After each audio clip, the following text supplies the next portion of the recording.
阿 Peter 哥個身體就急轉直下，長期喺醫院接受洗腎啦，對佢個生活啊各方面咧都有一定程度嘅影響。好可惜啦，咁喺4月30號暈倒，咁送咗去瑪嘉烈醫院，咁就證實咧佢係腦幹缺血性中風。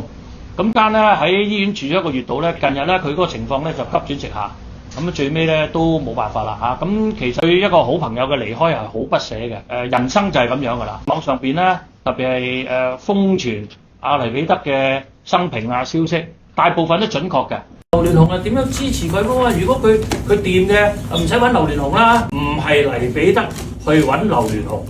係劉鑾雄透過佢基金會或者係劉鑾雄嘅秘書主動聯絡黎彼得，就話阿劉生咧係好欣賞阿黎生，就唔係話最欣賞佢填嘅詞喎，係欣賞咧佢喺小男人周記做嘅大古惑，咁所以佢覺得咧係值得幫，唔係阿黎生咧去主動去要求人伸出援手嘅。